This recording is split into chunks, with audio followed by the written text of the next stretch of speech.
السلام علیکم ورحمۃ اللہ وبرکاتہ۔ المرسلين نبينا وقدوتنا محمدا الأمين عليه الصلاة والتسليم وعلى آله وصحبه البررة أجمعين والحمد لله رب العالمين۔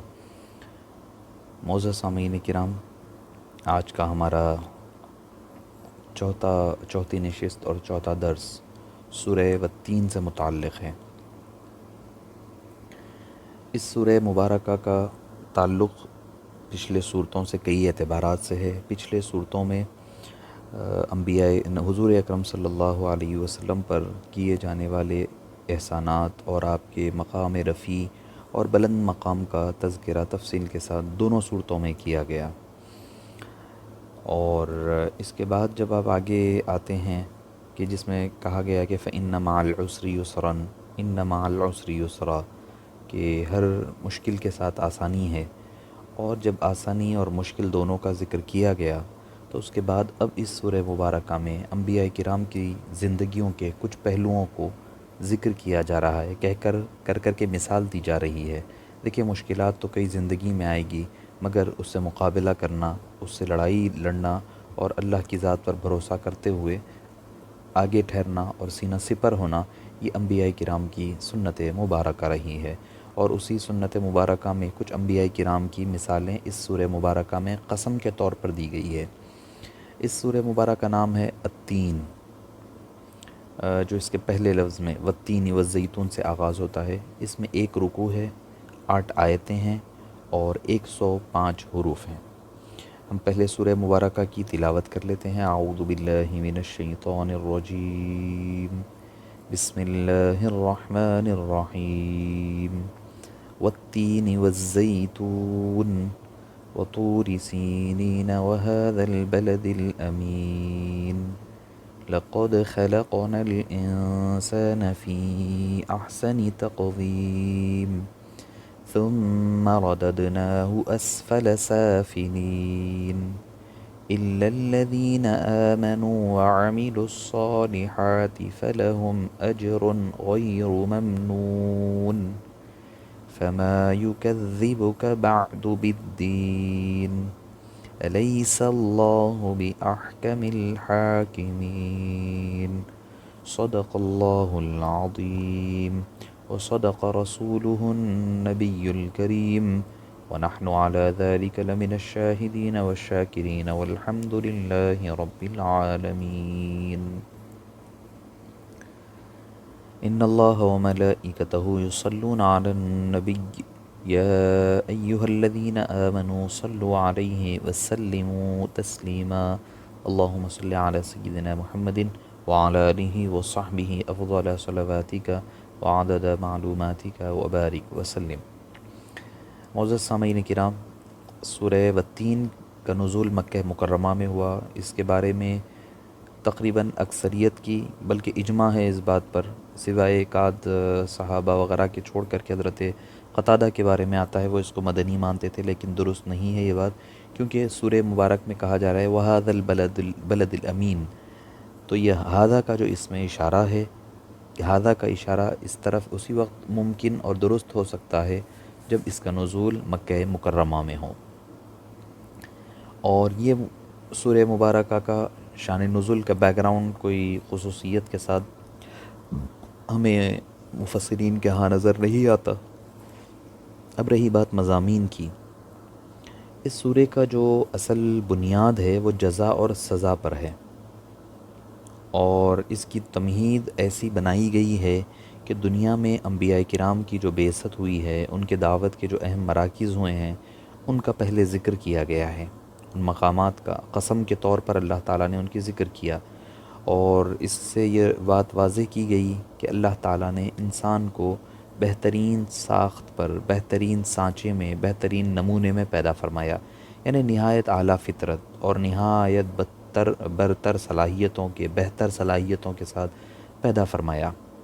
لیکن اس بندے مومن کی اور انسان کی برتری اور سپیریئرٹی اسی وقت تک برقرار رہ سکتی ہے، قائم رہ سکتی ہے، جب تک کہ وہ اپنی ان اعلیٰ کوالٹیز کو اور سپر فیچرز اور ایٹریبیوٹس کو پروان چڑھائے اور اس کو صحیح راستے میں استعمال کریں، اور جو پھر اس کو صحیح راستے میں استعمال کرتا ہے تو فرمایا کہ بھئی یہ بہت ہی بہترین انسان ہے، پھر وہ جا کر کے پھر اشرف المخلوقات کا تاج اپنے سر پر رکھ سکتا ہے، پھر اس کا مقام اور مرتبہ کبھی پھر ملائکہ سے بھی بلند تر ہو جاتا ہے۔ اب رہی بات دوسرے ٹائپ کے لوگوں کی، جو اپنی نفس پرستی کے ذریعے سے تن آسانی کے باعث اس تھوڑا مشکل ترین جو راہ ہے اس کو چھوڑ کر آسانی کی راہ اختیار کر لیں، راہ راست سے ہٹ جائیں، تو پھر وہ ہوتا ہے ان کے لیے گڑھے تیار ہے، اسفل سافلین، یعنی آخری گڑھوں کی گھاٹیوں میں وہ گر جائیں گے۔ پھر اس کے بعد آخر میں اس حقیقت کی طرف توجہ دلائی گئی کہ بندوں کے ساتھ اللہ کا معاملہ بالکل حق اور عدل اور ایکوالٹی پر مبنی ہے۔ اگر وہ ایسا نہ کرے تو اس کے معنی یہ ہوں گے کہ بھئی اس کی نظر میں نیک اور بد دونوں برابر ہیں، حالانکہ یہ بات بالکل باطل ہے۔ جس خدا نے لوگوں کو نیکی اور بدی کا شعور دیا ہے، لازم ہے کہ وہ سب سے بڑھ کر نیکی اور بدی میں امتیاز کرنے والا رہے، یعنی نیک کام کرنے والے کو نیکی کا ثواب، بد کام کرنے والے کو، برا کام کرنے والے کو بری بات کا، بری چیز کا عذاب دیا جائے۔ اور اس سورہ مبارکہ میں بتایا جا رہا ہے انسانی عظمت کو بیان کیا گیا، سب سے اہم ترین، اور اس میں جو ابتدائی قسمیں کھائی گئی نا اس کا مقسم علیہ، یعنی جس چیز کے لیے قسم کھائی گئی اس کو مقسم علیہ کہا جاتا ہے، یعنی جس چیز کے لیے، جس چیز کو انفیسائز کرنے کے لیے، جس چیز پر اسٹریس دینے کے لیے، جس چیز پر توجہ دلانے کے لیے قسم کھائی گئی، وہ کیا ہے؟ انسان کی عظمت۔ انسان کا تصور جو قرآن نے پیش کیا ہے نا، دنیا کا کوئی فلاسفر، کوئی سائیکولوجسٹ یا کوئی بہترین سے بہترین ٹیچر لے لیں، بہترین سے بہتر کسی بھی فیلڈ کا آدمی لے لیں، اس نے نہ سائنٹسٹ نے، نہ سائیکولوجسٹ نے، نہ فلاسفر نے، کسی نے انسان کا تصور ویسے بیان نہیں کیا جو انسان کی عظمت اور انسان کا مقام اور مرتبہ قرآن نے بیان کیا ہے۔ یہ ایک علیحدہ موضوع ہوگا اگر میں اس موضوع پر چلا جاؤں کہ قرآن کا انسان۔ آپ اگر دوسرے سائنٹسٹ کے پاس چلے جائیں تو کسی نے انسان کو جانور سے تشبیہ دے دی، کسی نے کہا کہ وہ گدھا تھا اور بندر تھا، ہوتے ہوتے ہوتے وہ انسانی ایولیوشن ہوا ہے، اس کا ارتقاء ہوا ہے، آگے بڑھتا بڑھتا وہ انسان کی شکل میں بنا ہے۔ تو ہم تو یہ نہیں مانتے، ہم تو کیا کہتے ہیں؟ وَلَقَدْ كَرَّمْنَا بَنِي آدم، کہ ہم نے تو بنو آدم کو مکرم بنایا ہے، مشرف بنایا ہے، قابل تعظیم، قابل تکریم بنایا ہے۔ اس جیسا اللہ تعالیٰ نے کسی اور کو نہیں پیدا کیا۔ اس نے وَنَفَخْتُ فِيهِ مِن رُوحِي، اپنی روح کو اس کے اندر پھونکا ہے انسان میں۔ تو اب انسان کی عظمت کا عالم کیا ہوگا؟ انسان کو اپنا نائب، اپنا وارث، اپنا خلیفہ بنایا ہے۔ وَإِذْ قَالَ رَبُّكَ لِلْمَلَائِكَةِ إِنِّي جَاعِلٌ فِي الْأَرْضِ خَلِيفَةً، اللہ تعالیٰ نے انسان کو احسن تقویم کے لقب سے سرفراز فرمایا۔ کسی اور چیز کو، چاہے فرشتے ہو، چاہے جن ہو، چاہے انسان کے علاوہ جتنی مخلوقات ہے، اللہ نے کسی کو بھی احسن تقویم نہیں فرمایا ہے۔ تو یہ جو بلند مقام اللہ تعالیٰ نے انسان کو عطا فرمایا ہے، اب انسان اگر ان مقام کو، اس ڈگنیٹی کو اپنے پیچھے ڈال دے اور غلط کام کرتے ہوئے اپنی جذبات کی تسکین کے لیے کام کرتے رہے، کرتے کرتے وہ پھر اس مقام سے گھاٹیوں میں نیچے گر جائے گا۔ جیسے کہ قرآن کریم دوسرے مقام پر فرماتا ہے اولئک کالانعام بل ہم اضل، پھر وہ ایسے ہو جاتا ہے، وہ بھیڑ بکریوں سے بھی بدتر ہو جاتا ہے انسان۔ یعنی انسان کی حقیقت کو واضح کیا گیا اس سورہ مبارکہ میں۔ اصل مین فوکس یہ ہے، اصل سورہ والتین کا جو مین سنٹر پوائنٹ، جو مین تھیم ہے، وہ انسان کی عظمت ہے، انسان کا وقار ہے۔ انسان کوئی عام آدمی کا نام نہیں ہے۔ ہمیں چاہیے کہ اپنے مقام کو ہم سمجھیں، اپنی ڈگنیٹی کو، اپنے پوزیشن کو سمجھے، اپنی ڈگنیٹی کو سمجھے۔ اگر اپنی ڈگنیٹی کو انسان نہیں سمجھتا ہے تو پھر ایسی صورتحال میں اس کے ساتھ مسئلہ یہ ہوگا کہ انسان پھر جانور سے بدتر ہو جائے گا۔ تو پتہ چلا کہ پھر آخر میں اللہ تعالیٰ نے سورہ کے آخر میں فرمایا کہ ایک دن ایسا آئے گا جب ہر شخص کو اس کے اعمال کے مطابق جزا اور سزا ملے گی۔ جب وہ اس دن کی طرف اشارہ احکم الحاکمین کی شکل میں دیا ہے کہ سارے لوگ جمع ہوں گے، جمع ہو کر کوئی ایسا انسان ہوگا اس ذات سے جو احکم الحاکمین ہے، اس کے ساتھ کہ ناانصافی کرنے کا کوئی تصور اور خیال بھی نہیں کر سکتا ہے۔ آئیے ہم سورہ مبارکہ یہ پہلے ترجمہ کر لیں، تھوڑا سا تبدیلی کے ساتھ۔ پہلے تلاوت ہوئی ہے، ترجمہ، اس کے بعد ہم تفصیلی مضامین کی طرف آئیں گے۔ والتین، اور قسم ہے انجیر کی۔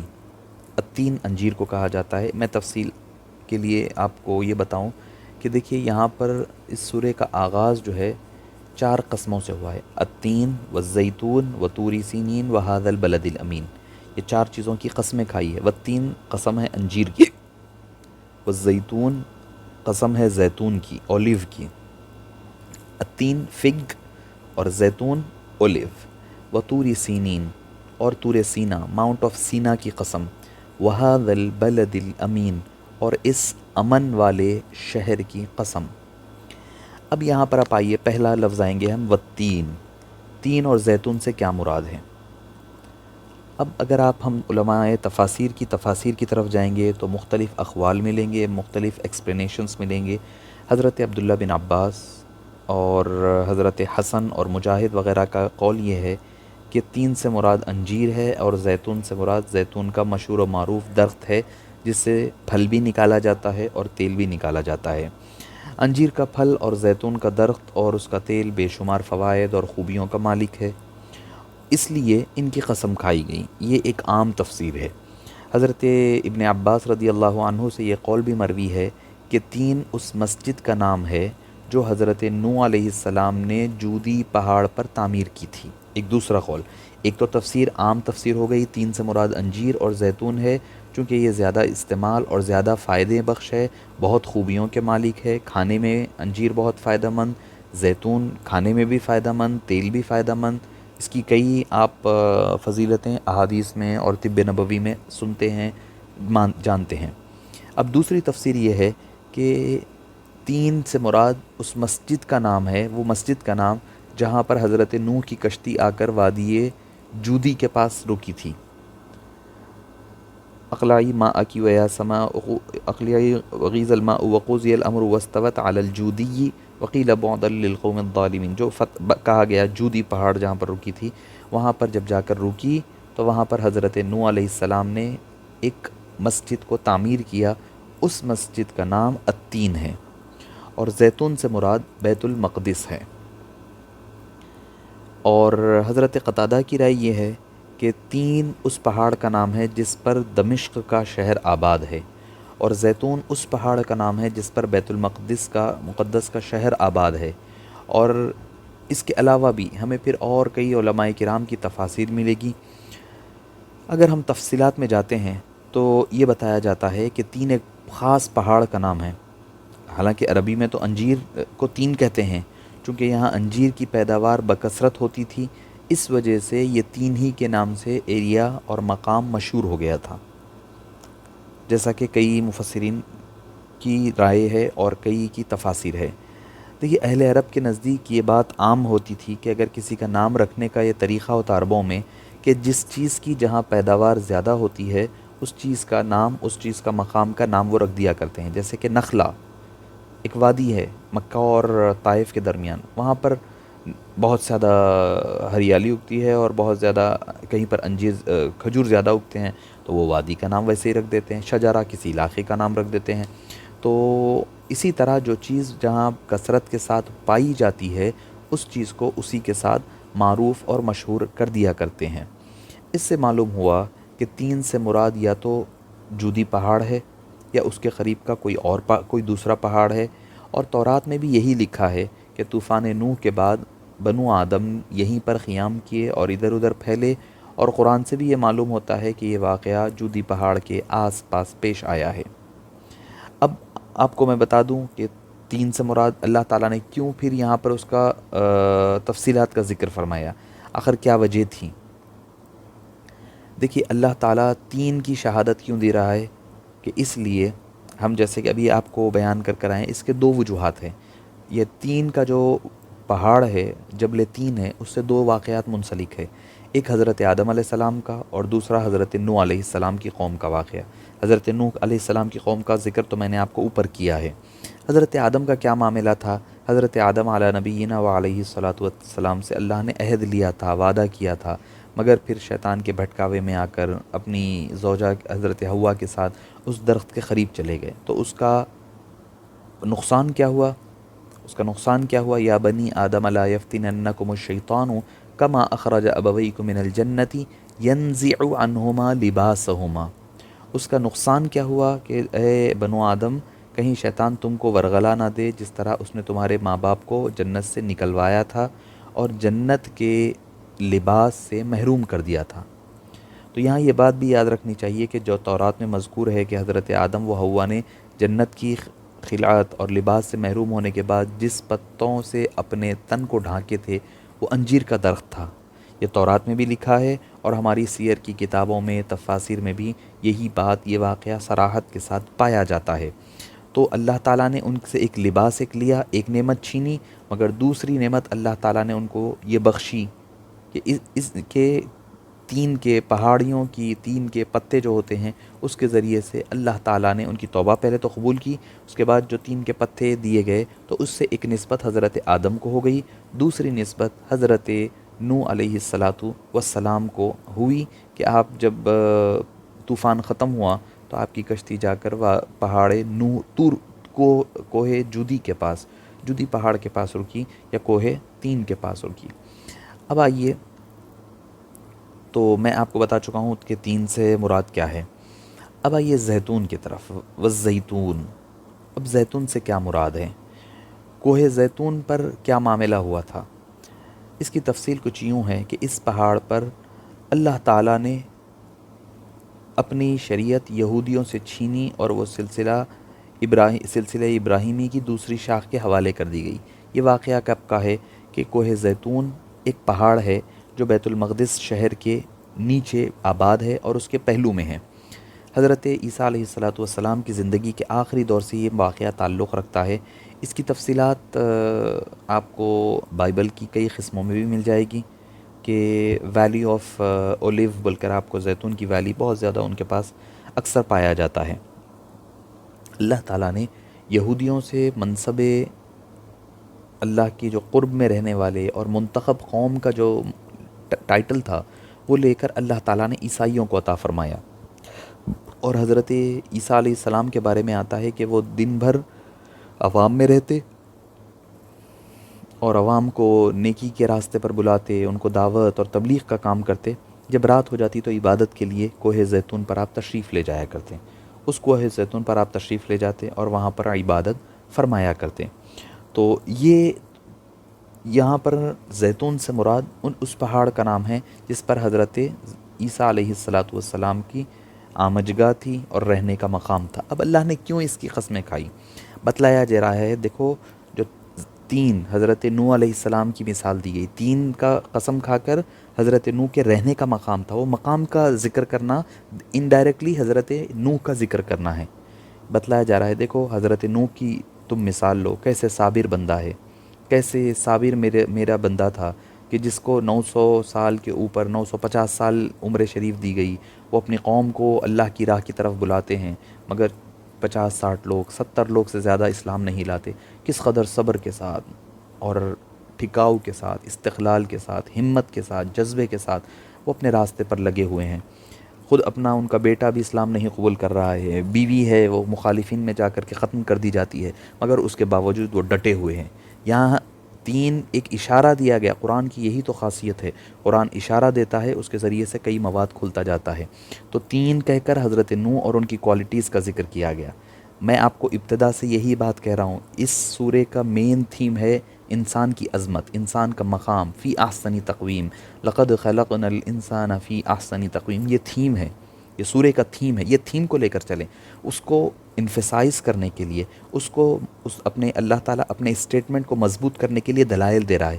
دیکھو جو انسان کو ہم نے بہترین سانچے میں ڈھالا ہے نا، اس کی مثال کیا ہے؟ پہلی مثال نوح کو لو، یا حضرت آدم کا اگر مثال لے رہے حضرت آدم کی مثال لو، پھر ان کو ہم نے پھر ایک آزمائش میں، ایک امتحان میں ان کو ڈالا، کیا میاں بیوی تنہا ہو گئے، توبہ کی قبولیت کا معاملہ لے لیں، اولاد کے معاملے میں کئی ان کے جو ابتلاءات اور امتحانات ہے اس کا ذکر کیا گیا۔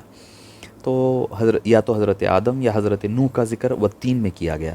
والزیتون میں حضرت عیسیٰ علیہ السلام کی مثال پیش کی جا رہی ہے، دیکھو کیسے جلیل القدر ام نبی ہیں، ایسا ہم نے ان کو مقام دیا، ایسے زہد اور تقوی میں ان کا کوئی ثانی نہیں تھا، زہد اور تقوی میں، ورع میں اور عبادت میں، خشیت الہی میں اور لوگوں سے محبت کرنے میں، انسان کی خیر خواہی میں ان سے بڑھ کر کے کوئی مثال نہیں ملا کر سکتی۔ یقیناً آپ صلی اللہ علیہ وسلم کے بعد ہی ملے گی، مگر پہلے کی بات کہہ رہا ہوں، تو اللہ تعالیٰ ان کی مثال دے رہا ہے۔ ان کی مثال آپ کیسے زہد و تقوی میں لیں گے؟ حضرت عیسیٰ علیہ السلام خود نکاح نہیں فرمائے اور ادھر جا رہے ہیں ادھر پھر رہے ہیں۔ مسیح ان کو کیوں ٹریولر کیوں کہا جاتا تھا؟ ادھر سے ادھر وہ منتقل ہوا کرتے تھے، جایا آیا کرتے تھے لوگوں کو تبلیغ کے لیے بلانے کے لیے۔ یہاں تک کہ سیرت کی کتب میں آتا ہے کہ حضرت عیسیٰ علیہ السلام کے بارے میں آتا ہے کہ خاتون کو پکڑ کر لوگ لے جا رہے تھے، آپ گئے ان کے پوچھا کیا بات ہے؟ تو کہا گیا اس خاتون نے زنا کیا ہے، اس کو رجم کرنے کے لیے، اس کو ختم کرنے کے لیے، قتل کرنے کے لیے لے جا رہے ہیں۔ یہودیوں کا دور ہے، آپ بھی اس کے ساتھ چل پڑے، ان یہودیوں کے لشکر کے ساتھ جانے کے بعد آپ نے جب دیکھا کہ سارے لوگ پتھر اٹھائے تیار ٹھہرے ہیں، انتظار میں ہے کہ اب پہلا پتھر میں ماروں گا۔ بھائی نیکی کا کام ہے، کوئی گناہ کیا ہے تو گناہی کو روکنا بھی تو نیکی ہے نا۔ من رآ منکم منکرا فلیغیرہ بیدہ، جو کوئی تم میں برا کام دیکھے تو اپنے ہاتھ سے روکے۔ اب حضرت عیسیٰ علیہ السلام دیکھتے ہیں کہ ہر کوئی بیتاب ہے کہ میں پہلا پتھر ماروں گا، میں پہلا اس کو سزا دوں گا، ہر ایک میں جوش ہے، جذبہ ہے۔ تو اب حضرت عیسیٰ علیہ السلام سامنے آتے ہیں، آ کر ٹھہرتے ہیں، یقیناً اس عورت نے بڑا برا کام کیا ہے، اس کو سزا ملنی چاہیے، she is guilty and she should be punished. تو اس کو پنشمنٹ کس طرح دی جائے گی؟ آپ نے فرمایا ٹھیک ہے، مگر جو پنشمنٹ دینے والا پہلا پتھر وہ مارے اس خاتون پر جس نے آج تک زنا اور بدکاری نہیں کی ہے۔ اب ہونے کیا لگا، جو لوگ بڑے جوش اور جذبے کے ساتھ پتھر برسانے آئے تھے، اس کو ختم کرنے کے لیے آئے تھے، اب ان کا جوش ٹھنڈا پڑ گیا، آہستہ آہستہ چھٹنے لگ گیا مجمع، ہوتے ہوتے سارے لوگ چلے گئے، یعنی کوئی ایسا نہیں رہا جس نے بدکاری نہ کی ہو۔ تو حضرت عیسیٰ کا یہ زہد ہے، یہ ورع ہے، یہ تقوی ہے۔ اللہ تعالیٰ دوسری مثال دے رہا ہے، دیکھو احسن تقویم کا دوسرا کرائٹیریا ہم عیسیٰ علیہ السلام کی شکل میں پیش کر رہے ہیں۔ تم یہ نہ سمجھو کہ بھئی انسان ہے تو بس ایک وحشی ہے، درندہ ہے، جانور ہے، بس اس میں ایک خواہشات ہی ہے، نفسانی خواہشات، سیکس ہے، یہ ہے، ہرس ہے، لالچ ہے، حسد ہے، بس اسی میں ساری زندگی ہے۔ نہیں نہیں نہیں، دیکھو ہماری مثالیں دیکھو، قسم ہے تین کی، یعنی تین کے پاس رہنے والے، وادی تین میں جبل تین کے پاس رہنے والے نبی حضرت آدم یا حضرت نوح کی قسم کھا رہا ہے، والزیتون، اور زیتون کے پاس رہنے والے، وادی زیتون، جبل زیتون کے پاس رہنے والے ہمارے جو نبی ہے حضرت عیسیٰ علیہ السلام کی قسم کھا رہا ہے۔ اب تیسری قسم کا آغاز ہو رہا ہے، وہ طور سینین، اور قسم ہے طور سینا کی، وادی سنین کی۔ اس سے مراد وہ پہاڑ جس پر اللہ تعالیٰ نے حضرت موسیٰ علیہ نبینا و علیہ السلام سے کلام فرمایا تھا۔ یہی وہ مقام ہے جہاں پر اللہ تعالیٰ نے ایک مظلوم قوم پر اپنی عنایت اور کرم فرمایا اور اس کے صبر کا صلہ دیا۔ دشمنوں کے پنجے میں بنو اسرائیل دبے ہوئے تھے اور فرعون کے ہاتھوں جکڑے ہوئے تھے۔ اللہ تعالیٰ نے یہ واقعہ مظلوموں پر اس کی لطف و عنایت، نوازش، ظالموں پر اس کا غصہ اور غضب کی نہایت کی واضح مثال ہے۔ اللہ تعالیٰ قرآن کریم میں کئی مقامات پر موسیٰ علیہ السلام اور پھر قوم فرعون کے واقعات کو بیان فرمایا ہے۔ تفصیلات کی گنجائش نہیں ہے، قرآن کریم میں سورہ قصص پڑھیں، آپ سورہ اعراف پڑھیں، تفصیل کے ساتھ وہاں پر آپ کو مل جایا کرے گا۔ اس وجہ سے یہاں پر ہم تفصیل چکے بہت زیادہ ہے، ایک آیت کہہ دوں، وَتَمَّتْ كَلِمَةُ رَبِّكَ الْحُسْنَى عَلَى بَنِي إِسْرَائِيلَ بِمَا صَبَرُوا، اور تمہارے آپ کے رب نے اچھا وعدہ کیا، فرمایا بنو اسرائیل کے لیے، جو کہ پورا ہوا اس وجہ سے کہ ان لوگوں نے صبر کیا۔ وَدَمَّرْنَا مَا كَانَ يَصْنَعُ فِرْعَوْنُ وَقَوْمُهُ وَمَا كَانُوا يَعْرِشُونَ، اور ہم نے تباہ و برباد کر ڈالا وہ ساری عمارتیں جو کچھ کہ فرعون اور اس کی قوم نے بنایا تھا، اور وہ ساری چیزیں، بیلیں جس پر وہ چڑھا کر ٹیٹوں پر چڑھتے تھے، ٹیلوں پر چڑھتے تھے، ان ساری چیزوں کو اللہ تعالیٰ نے نیست و نابود فرما دیا۔ اس سے مراد یہاں پر حضرت موسیٰ علیہ السلام کا ذکر، ان کی قوم کی بلندی، ان کی قوم کی عظمت کا ذکر ہو رہا ہے۔ حضرت موسیٰ علیہ السلام کا جو اللہ سے تعلق ہے، جو ربط ہے، اور ان کا جو جلال رہتا، وہ بھی شریعت کے، اللہ کے احکام کو نافذ کرنے کے بارے میں وہ ہمیں تن گوش رہتے تھے، ہمیں تن گوش، یعنی ہر وقت ریڈی ہے، ہر وقت آپ ریڈی ہیں اس بات کے لیے کہ اللہ کے احکام کو نافذ کرنے اور اس کو قائم کرنے کی کوشش میں لگے رہتے. وہ طور سینین، یا تو اس سے مراد یہ ہے، اور اس سے مراد طور سینہ یعنی جس پر اللہ تعالیٰ نے موسیٰ علیہ السلام کو روانہ فرمایا، حضرت موسیٰ کی قسم کھا رہا ہے. وَهَذَا الْبَلَدِ الْأَمِينَ، اور اس امن والے شہر کی قسم. اس سے مراد مکہ مکرمہ ہے. مکہ مکرمہ کا کوئی محتاج تعارف نہیں ہے. اس کی بنیاد، اچھا یہاں پر بلد امین سے مراد دو چیزیں اور آ جائیں گی، دو کیا تین چیزیں آ جائیں گی. پہلے تو حضرت ابراہیم اپنے بیٹے اسماعیل علیہ السلام کے ساتھ اس کی بنیاد رکھے. اب یہاں پر جب قسم بلد امین کی کھائی، امن والے گہوارے کی، امن اور آشنات شانتی والے شہر کی قسم، جس میں اندر کوئی آ جائے تو وہ امن والا ہو جائے. وَاتَّخِذُوا مِن مَّقَامِ إِبْرَاهِيمَ وَإِذْ جَعَلْنَا الْبَيْتَ مَثَابَةً لِلنَّاسِ وَأَمْنًا، ہم نے اس شہر کو، اس مقام کو امن کا گہوارہ بنایا ہے. جو کوئی اس میں داخل ہو جائے، وَمَن دَخَلَهُ كَانَ آمِنًا، جو کوئی اس میں داخل ہو گیا وہ امن پا لیا. تو اب اس شہر کو پرامن ہونے کی دعا بھی حضرت ابراہیم نے مانگی تھی. کہا تھا رب اجعل هذا البلد آمنا، اے اللہ اس شہر کو امن والا بنا. تو یہ دعا حضرت ابراہیم کی بھی ہے، اور اس کی مقبولیت کا یہ عالم ہے کہ جس وقت سارا عرب غارت گیری، خون ریزی اور لوٹ مار کا میدان بنا ہوا تھا، اس وقت بھی مکہ مکرمہ فتنے فساد کی آگ سے محفوظ تھا. کسی کے باپ کا اگر کوئی قاتل بھی ہوتا، اگر وہ حرم میں پناہ لے لیتا تو اس کو کچھ کہا نہیں جاتا تھا. آج بھی یہ اصول ہے، یہ اسلوب ہے.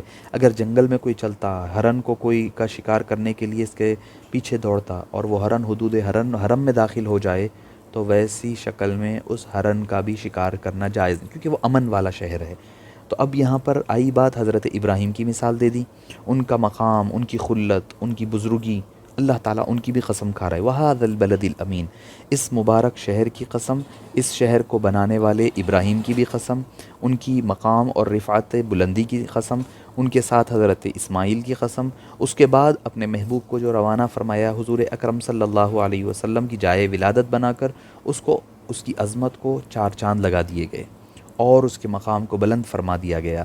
اور اتنا بلند فرمایا کہ آج وہ ساری کائنات کی منبع، وہ مصدر ہے، اور ہر ایک کو امن، امان کی، شانتی کی بات عملاً، قولاً اور فعلاً عطا فرمایا کرتی ہے. تو معزز سامعین کرام، اللہ تعالیٰ نے ان تینوں شہروں کی قسم کھائی ہے. ان معافی چاہتا، چار جگہ کی، والتین کی قسم، زیتون کی قسم، طور سینا کی قسم اور بلد امین کی قسم. مبارک شہر، شہر مکہ کی قسم. شہر مکہ کی قسم سورہ بلد میں بھی آپ پیچھے جائیں گے تو ملے گا کہ کیا کہا کہ لا اقسم بہذا البلد، ہم اس شہر مکہ کی قسم نہیں کھاتے. وانت حل بہذا البلد، اس حال میں اس وجہ سے کھاتے ہیں کیونکہ اے حبیب پاک آپ کا یہاں پر سکونت ہے اور آپ یہاں رہا کرتے ہیں. یعنی یہ جو قسم کھانے کی وجہ اللہ تعالیٰ یہ بیان فرما رہا ہے کہ اس میں نبی مکرم صلی اللہ علیہ وسلم کا مسکن ہے، یہاں پیدا ہوئے، اور آپ صلی اللہ علیہ وسلم کی یہاں پر بعثت بھی ہوئی ہے. اس وجہ سے اللہ فرما رہا ہے اس شہر مکہ کی ہم قسم کھاتے ہیں. شہر مکہ حجر اسود کی وجہ سے اللہ قسم نہیں فرمایا کھایا، مقام ابراہیم کی وجہ سے قسم نہیں کھاتا، نہ کہ زمزم کی وجہ سے، نہ صفا مروہ کی وجہ سے. سب متبرک ہے، سب میزان رحمت ہے، کعبے ملتزم ہے، مطاف ہے، سب کچھ ہے. اللہ فرماتا ہے ہم اس مکے کی قسم کیوں کھاتے ہیں. وَأَنْتَ حِلٌّ بِهَذَا الْبَلَدِ، اے حبیب پاک جب تک آپ اس میں خرام ناز کرتے رہتے ہیں، اس میں آیا جایا کرتے ہیں، اس میں پھرتے رہتے ہیں، جب تک آپ اس شہر مکہ میں ہیں، اے باریت، اے حبیب پاک ہم اس شہر مکہ کی قسم کھاتے ہیں. تو معزز سامعین کرام، طور کو حضرت موسیٰ علیہ السلام سے نسبت، اور یہیں پر چونکہ آپ کو پیغمبری بھی کا اعلان بھی فرمایا، یہیں سے شرف کلام بھی ہوا. اور رہی بات دمشق، شام کا جو علاقہ جہاں پر حضرت عیسیٰ علیہ السلام کا مسکن، اور اس کے علاوہ جودی پہاڑ حضرت موسیٰ اور حضرت نوح اور حضرت آدم کا مسکن، ان ساری چیزوں کی قسمیں کھا کھا کر اب آخر قسموں کا کلائمیکس ہو گیا. پہلے حضرت آدم اور نوح سے، پھر حضرت عیسیٰ سے. اب آپ بولیں گے کہ بھئی حضرت آدم کے بعد حضرت عیسیٰ کو کیوں لایا گیا؟ بعد میں حضرت عیسیٰ تو بعد میں آنا تھا، مگر چونکہ حضرت آدم میں اور حضرت عیسیٰ میں ایک نسبت ہے. ان مثل عیسیٰ عند اللہ کمثل آدم، اللہ کے نزدیک عیسیٰ علیہ السلام کی مثال آدم علیہ السلام کی مثال کی طرح ہے، کیونکہ وہ بھی بغیر والد کے پیدا ہوئے، یہ بھی بغیر والد کے پیدا ہوئے. قرآن کی ہر چیز جو نظم ہے نا، جو ترتیب ہے، بہت ہی خوبصورت ترتیب ہے قرآن کریم کی. اس کے بعد پھر حضرت والزیتون و طور سینین، طور سینا کا ذکر کیا۔ پھر موسیٰ علیہ السلام کے بعد آپ صلی اللہ علیہ وسلم کا ذکر کیوں کیا گیا؟ وہ اس وجہ سے کیا گیا کہ حضرت موسیٰ علیہ السلام ہی تھے جو طور سینا پر کہا تھا کہ ربی ارینی، اے باری تعالیٰ مجھے اپنا آپ دکھا، اپنا جلوہ دکھا۔ اللہ تعالیٰ نے ان کو جلوہ نہیں دکھایا تھا، یہ فرما کر لن ترانی، اے موسیٰ تم یہ دیکھ نہیں سکتے، آپ اس کا دیدار، میرا دیدار نہیں کر سکتے۔ تو پھر وہ جو ان کی طلب اور خواہش تھی، سر لامکاں سے طلب ہوئی، سوئے منتہا وہ چلے نبی، کوئی حد ہے ان کے عروج کی، بلغ العلا بکمالہ، کشف الدجا بجمالہ، حسنت جمیع خصالہ، صلو علیہ وآلہ۔ حبیب پاک کے چہرے مبارک میں معراج کی رات حضرت موسیٰ علیہ نبینا و علیہ السلام نے آپ کے چہرے مبارک میں اللہ کے جلووں کو، جلال کو اور اس کا دیدار سے مشرف ہوئے اور اپنی جو خواہش تھی اس کو مکمل فرمایا۔ تو اسی لیے ایک نسبت ہے حضرت موسیٰ میں اور آپ صلی اللہ علیہ وسلم، اس نسبتوں کے حساب سے دونوں کو ایک جگہ کیا گیا۔ ایک اور نسبت بھی ہے، حضرت موسیٰ علیہ السلام وہ تنہا نبی ہیں انبیاء کرام میں جنہوں نے اس امت محمدیہ میں پیدا ہونے کی خواہش اور دعا کی تھی۔ تو اللہ تعالیٰ فرماتے ہیں کہ چونکہ ایک نسبت انہوں نے جوڑ لی ہے میرے حبیب کے ساتھ، اسی لیے ان کی اسی جڑی ہوئی نسبت کو اللہ تعالیٰ اپنے حبیب پاک کے ساتھ جوڑ دیا ہے۔ ایک اور آپ کو تفسیر کہہ کر کے بات اپنی قسموں پر ختم کر کر آگے بڑھتا ہوں۔ دیکھیے، بعض صوفیاء کرام فرماتے ہیں، ہمارے صوفیاء کرام نے فرمایا ہے، فرماتے ہیں کہ والتین والزیتون وطور سینین، اللہ تعالیٰ ان شہروں کی قسم کیوں کھا رہا ہے؟ وہ فرماتے ہیں دراصل یہ حضور اکرم صلی اللہ علیہ وسلم کی معراج کے رات کے سفر کو بیان فرما رہا ہے۔ والتین یعنی جو جودی پہاڑ کا علاقہ ہے، والتین اور والزیتون یہ علاقے شام میں زیادہ پائے جاتے ہیں، فلسطین شام میں کثرت کے ساتھ انجیر کے اور زیتون کے باغات پائے جاتے ہیں۔ یعنی میرے مصطفیٰ کے خدوم زیتون اور انجیر والے علاقے یعنی شام اور فلسطین میں پڑے ہیں، تو وہ علاقہ بھی قسم والا باعث سے قسم بن گیا ہے، اسی لیے اے حبیب آپ کی خاطر، آپ کی محبت کی خاطر اس کی قسم کھایا کرتا ہوں۔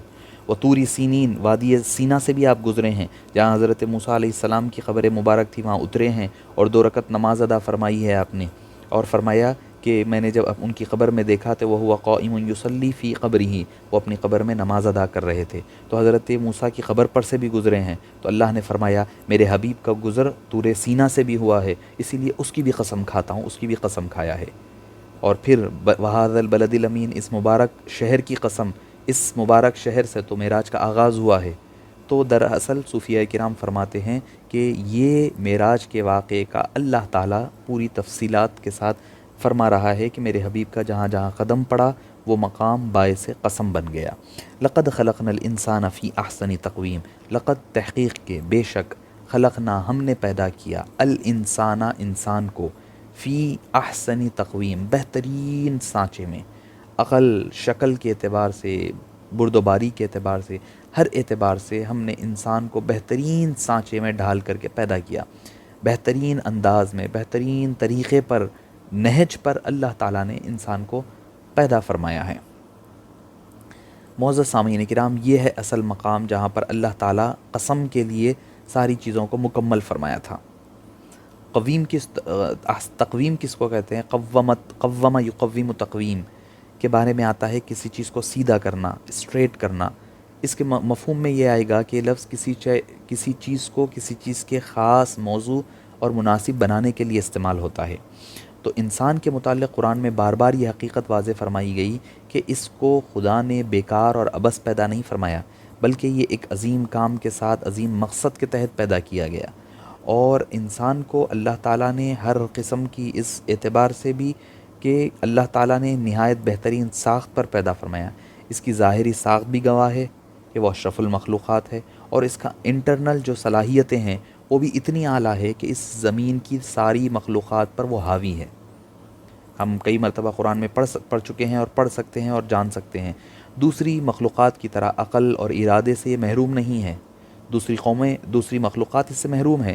ساری باتیں شہادت دیتی ہے کہ اللہ تعالیٰ نے جس مقصد کے لیے اس انسان کو پیدا کیا، اس کے لیے ضروری ہے کہ وہ ساری اپنی جو صلاحیتیں ہیں اس کو بروئے کار لا کر کے اپنی اللہ نے جو صلاحیت رکھی اس کو استعمال کرے۔ کوئی چیز انسان کی برابری اور ہمسری کا دعویٰ نہیں کر سکتی، چاہے جانور ہو، چاہے حیوان ہو، چرند ہو، پرند ہو، آپ دیکھیں گے ایک بڑا سا ہاتھی ہوگا، ایک چھوٹا سا بچہ اس کو چلاتا ہوا نظر آئے گا، 6-7 سال کا بچہ اونٹ کی ایک لین کھینچ کر لے جائے گا، حالانکہ اونٹ اس سے مضبوط ہے۔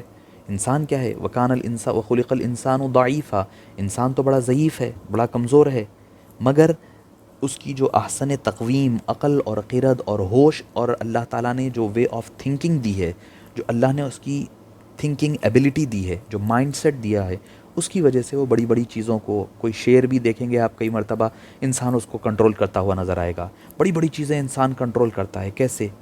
ہر جانور اپنی، اور ایک انسان کی خاصیت دیکھیں آپ، ہر جانور اپنی کھانے پینے کی چیز حاصل کرنے کے لیے زمین پر جھکتا ہے، مگر اللہ نے اس کو جھکانا پسند نہیں کیا، بلکہ وہ اپنے ہاتھ سے اٹھا کر کے منہ میں لقمہ ڈالا کرتا ہے۔ تو یہ پتہ چلتا ہے کہ انسان کس طرح بہترین سانچے میں، اسی لیے فرمایا تبارک اللہ احسن الخالقین، اللہ تعالیٰ بڑا ہی مبارک ہے جس نے بہترین سانچے میں، احسن الخالقین، بہترین پیدا فرمانے والا ہے۔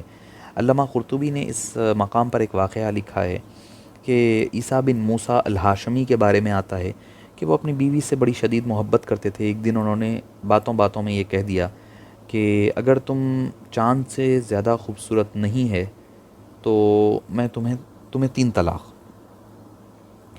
اب کہنے کے لیے تو کہہ گئے، یہ خاتون یہ الفاظ سنی شوہر سے اور اٹھ کھڑی ہوئی اور ان سے شوہر سے پردہ کر لیا اور کہا کہ تم نے مجھے طلاق دے دی، اب ہمارا تعلق ختم ہو گیا۔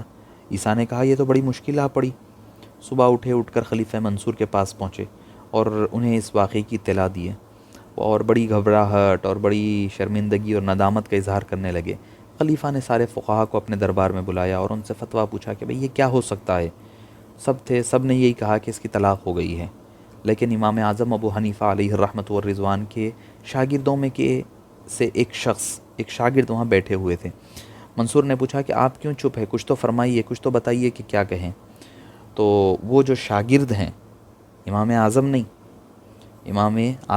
امام اعظم کی مجلس میں بیٹھنے والا شخص، ایک شاگرد کی بات کہہ رہا ہوں، جب وہ یہ واقعہ سارا سن کر انہوں نے اس آیت کریمہ کو پڑھا، شروع کیے قرآن پڑھنا، والتین والزیتون وطور سینین وہذا البلد الامین لقد خلقنا الانسان فی احسن تقویم۔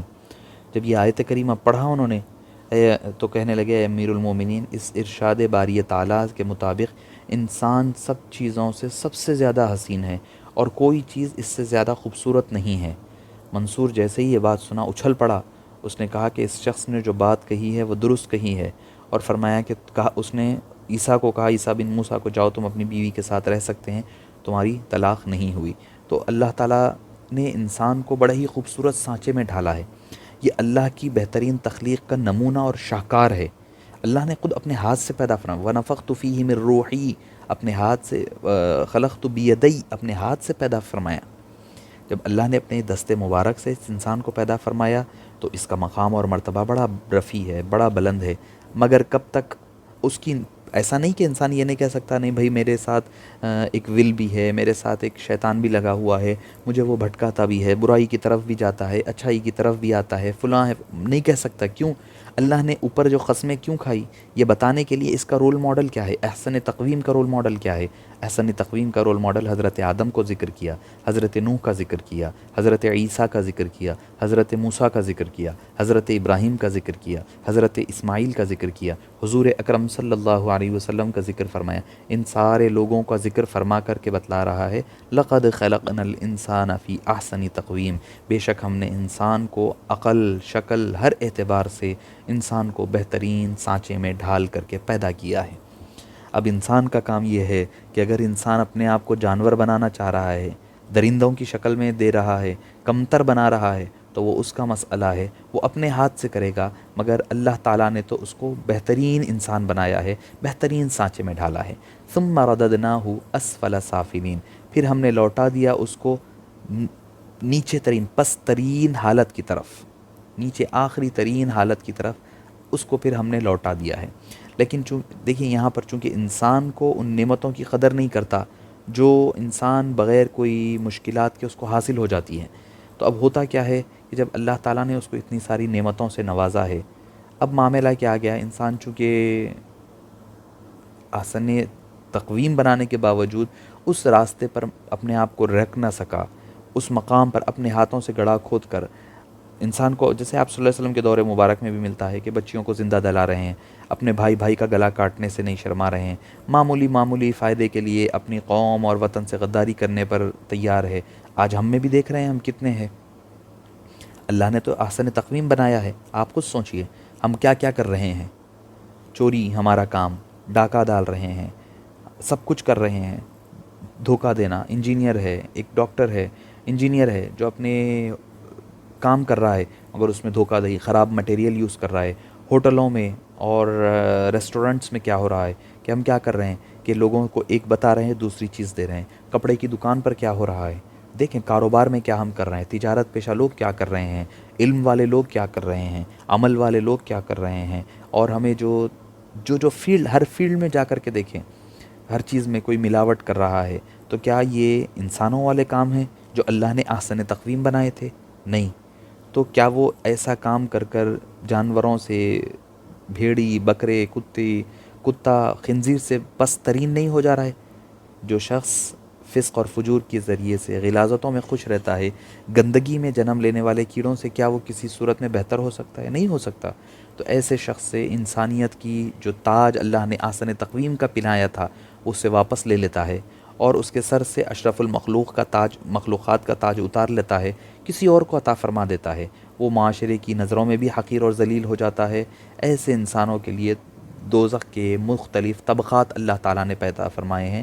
وہ طبقہ جو مخصوص لوگوں کے لیے ہوگا جو انسانیت کے دائرے سے، بھئی میں مسلمانوں کی بات نہیں کہہ رہا ہوں، یا انسانیت کی بات ہو رہی ہے، یا سارے انسانیوں کی، انسان خلقنا الانسان فرمایا، یہ نہیں فرمایا مسلمان بلکہ انسان جب گھٹیا پنے پر آ جاتا ہے، یعنی دوسروں کا حق مار رہا ہے، بھائی کا حق مار رہا ہے، ایک دوسرے کو قتل کر رہے ہیں، چھوٹی چھوٹی باتوں پر لڑائی جھگڑے کر رہے ہیں، رشتے ٹوٹ رہے ہیں۔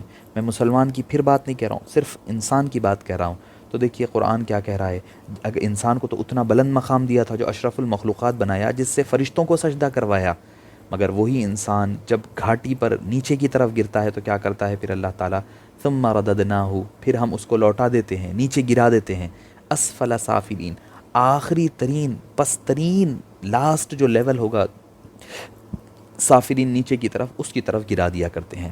پھر فرماتا ہے الا الذین آمنوا، الا الذین آمنوا، مگر وہ لوگ جن لوگوں نے اللہ پر ایمان لایا، وعملوا الصالحات، اور نیک کام کیے، فلہم اجر غیر ممنون، تو ان لوگوں کے لیے کبھی ختم نہ ہونے والا اجر دیا جائے گا۔ یہاں فرمایا جا رہا ہے، یہاں بتلایا جا رہا ہے کہ اللہ تعالیٰ نے اس ہلاکت سے جن کو محفوظ رکھا، فرمایا وہ لوگ تو احسن تقویم پر پیدا کیے جانے کی قدر و قیمت سمجھے، اور ایمان اور عمل صالح کی زندگی اختیار کیے اور اس پر عمل کرتے رہے، تو اللہ تعالیٰ ان کو نیچے نہیں پھینکتا بلکہ ان کو عزت عطا فرماتا ہے، شرف بخشتا ہے، اس دنیا میں بھی اور آخرت کی زندگی میں بھی ان کو بخشتا ہے۔ غیر ممنون کا معنی ختم نہ ہونے والا، غیر منقطع اور ہمیشہ رہنے والا، اللہ تعالیٰ ان کو اجر عطا فرماتا ہے۔ تو معزز سامعین کرام، تو یہاں پر یہ بات عرض کی جا رہی ہے کہ انسان کو چاہیے کہ انسان اپنی انسانیت کی لاج رکھے، اور اس کا جو شرافت کا جو دامن پر داغ اور دھبے لگنے نہ دیں، اپنے خالق کے، اپنے پروردگار کے ذکر کی شمع روشن کرتے رہیں، اس کے احکام پر عمل کریں، اس کی خوشنودی حاصل کرنے کی کوشش میں دن رات لگے رہیں۔ یہی وہ لوگ ہوں گے جو احسن تقویم سے اللہ تعالیٰ نے جن کو یاد فرمایا ہے۔ زندگی ایسی گزاریں گے تو کیا ہوگا، جب ان کا آخر وقت آئے گا تو اللہ خود فرمائے گا ارجعی الی ربک راضیۃ مرضیہ، اے میرے بندے، اے میرے پاک بندے، میری راضی برضا، میرے قرب میں آ جا۔ جب قیامت کے دن اٹھائے جائیں گے تو پھر ان کا معاملہ کیا ہوگا کہ لا خوف علیہم ولا هم یحزنون، نہ ان کو کسی قسم کا کوئی خوف ہوگا، نہ کسی قسم کا کوئی ان کو رنج ہوگا، بلکہ ہر لمحے پر ان کو کہا جائے گا کہ سلام قولا من رب الرحیم کا ذریعے سے ان کو سلامتی بھیجی جائے گی، ادخلوہا خالدین فرمایا جائے گا، تو داخل ہو جاؤ، اللہ تعالیٰ ان کے لیے سلامتی نازل فرمائے گا۔ تو یہ وہ لوگ کون ہوں گے، الا الذین آمنوا، مگر وہ لوگ جنہوں نے ایمان لائے، وعملوا الصالحات، اور نیک کام کیے، فلہم اجر غیر ممنون، تو ان لوگوں کے لیے کبھی ختم نہ ہونے والا اجر عطا فرمایا جائے گا۔ اب آئیے، اب یہاں پر پھر آخری دو آیتیں ہیں۔ اب یہاں پر فرمایا جا رہا ہے فما یکذبک بعد بالدین، تو اللہ تعالیٰ اس میں فرما رہا ہے کہ کون ہے پھر جو آپ کو جھٹلا سکتا ہے اس کے بعد کہ جزا اور سزا کا معاملہ، جزا کے بارے میں، قیامت کے دن کے بارے میں کون ہے جو آپ کو جھٹلا دے گا اس کے بعد؟ جب اللہ تعالیٰ نے یہاں پر تفصیل کے ساتھ اتنے احسانات کا ذکر فرما دیا ہے، انبیاء کرام کی مثالیں بیان فرما دی ہے، ساری چیزیں جب وضاحت کے ساتھ جب اللہ تعالیٰ نے اس کا ذکر فرما دیا، اب کون بدبخت ہوگا جو اس قسم کی ساری شہادتیں دے دیے جانے کے بعد، سب کچھ ہو جانے کے بعد، کون ایسا بدبخت ہوگا جو اس قسم کی چیزوں کا انکار کرنے لگے گا؟ تو اللہ تعالیٰ نے فرمایا اے انسان، ان تمام واضح نشانیوں کے بعد کیا چیز ہے جو تجھے جزا اور سزا کے بارے میں جھٹلانے پر مجبور کرتی ہے؟ اور یہ نہیں کہ یہ آپ صلی اللہ علیہ وسلم مخاطب ہے، بلکہ یہ کیسے ہو سکتا ہے؟ آپ صلی اللہ علیہ وسلم مخاطب نہیں ہے، بلکہ اس کے مخاطب انسان ہے، اس کے مخاطب انسان ہے، یعنی معنی یہ ہوں گے کہ یہ تعویل نہایت واضح ہے۔ اور یہ دوسری اور ایک دلیل یہ بھی بنتی ہے اس کے بعد کیا چیز ہے جو تمہیں جزا کے بارے میں آپ صلی اللہ علیہ وسلم کی تم جھٹلاتے ہو، انکار کرتے ہو اور الزام لگاتے ہو کہ آپ صلی اللہ علیہ وسلم کو قرآن اپنی طرف سے آتا ہے یا شیطان آتا ہے، فلاں ہیں۔ نہیں، بلکہ اتنی واضح نشانیاں اللہ تعالیٰ نے تمہارے لیے بیان فرما دی ہے۔ الیس اللہ بأحکم الحاکمین۔ اور پھر آخر میں آخری آیت میں فرماتا ہے کیا نہیں ہے اللہ تعالیٰ سب حاکموں سے بڑا حاکم؟ یعنی دنیا کے تم جتنی طاقتیں، تخت و تاج ہے تمہارے پاس آج، چھوٹے چھوٹے خطوں پر کوئی اگر حکومت کرتا ہے، ایک ملک پر، ایک علاقے پر، ایک ایریے کا گورنر ہے، اس سے تم عدل و انصاف کی کیا توقع کرتے ہیں؟ اگر وہ ظلم و ستم پر اتر آئے گا تو تم اس سے نفرت کرنے لگو گے، اور اگر حالات تمہارا اجازت دیں تو تم بھی اس سے چھین لیں گے۔ اور خود ہی یہ بتاؤ کہ اللہ تعالیٰ سے بڑا حاکم اور کون ہوگا؟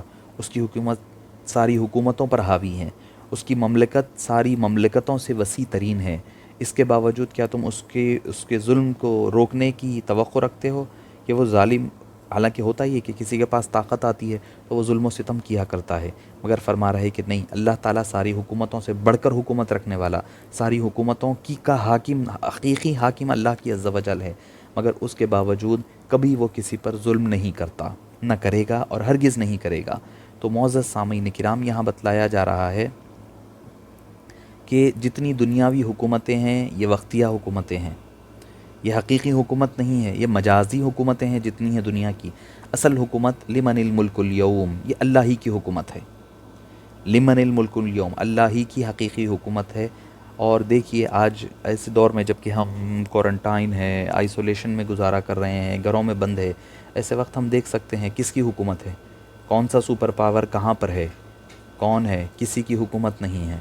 سب سپر پاور آج مجبور ہے، لاچار ہے، ان کے پاس ایک فیصلہ لینے کی طاقت نہیں ہے، ان کے ممالک لاک ڈاؤن ہو گئے ہیں، جتنے ترقی یافتہ ممالک تھے اتنے زیادہ پریشانی میں پڑے ہوئے ہیں۔ امریکہ اٹھا لیں، یو ایس اٹھا لیں، یو کے اٹھا لیں، یورپین کنٹریز اٹھا لیں، جتنی بڑی بڑی حکومتیں تھیں، جتنی طاقت تھی، ساری طاقتیں آج ہیچ نظر آتی ہے۔ صرف کیا ایک ایسا وائرس جو نظر بھی نہیں آتا، نان لیونگ تھنگ وائرس ہے، جو اگر ذروں پر، نان لیونگ تھنگ جسم میں آپ کے جب تک ٹیشوز سے باڈی میں جب تک انٹر نہیں ہوگا، جب تک وہ ایکٹیو نہیں ہو سکتا، وہ زمین پر پتھر پر گرے گا تو تھوڑی دیر میں وہ انیکٹیو ہو جایا کرے گا، ویسا غیر مؤثر، لاچار اور مجبور، یعنی نان لیونگ وائرس ہے وہ وائرس کے آگے ساری دنیا مجبور ہے، ساری دنیا مجبور بیٹھی ہوئی ہے۔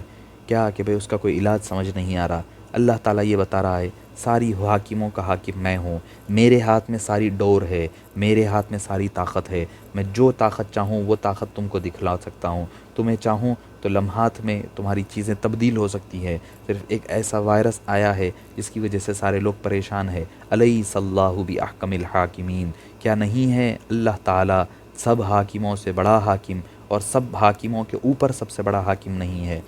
ایک حدیث پاک یہ آتی ہے کہ حضرت ابو ہریرہ سے مروی ہے کہ نبی پاک صلی اللہ علیہ وسلم جب اس سورت کی فرمایا کہ جب تم سورت کی تلاوت ختم کرو تو کہو بلا، اے باری تعالیٰ کیوں نہیں، وَأَنَا عَلَى ذَلِكَ مِنَ الشَّاهِدِينَ، بلا اے باری تعالیٰ کیوں نہیں، تو ہی سب حاکموں سے بڑا حاکم ہے اور میں اس بات کی گواہی دینے والوں میں شامل ہوں۔ تو کبھی آپ صلی اللہ علیہ وسلم یہ فرماتے کہ سبحانک فبلا، کہ کیوں نہیں ہے باری تعالیٰ تو ہی سارے حاکموں سے بڑا حاکم اور ساری طاقتیں تیرے ہی ہاتھ میں، تیرے ہی قبضے و قدرت میں ہیں۔ تو معزز سامعین کرام، یہ بڑا اہم سورہ ہے 8 آیتیں، مگر اتنی وسعت ہے۔ اگر اور اس میں طویل گفتگو کی جائے تو ہو سکتا ہے کہ اور بات طویل ہو جائے گی۔ میں اس کو اپنی گفتگو کو یہیں پر سمیٹتا ہوں۔ ایک آخری مرتبہ سورہ والتین کا دوبارہ ترجمہ کر دیتا ہوں تاکہ آپ کو ترجمہ یاد ہو جائے۔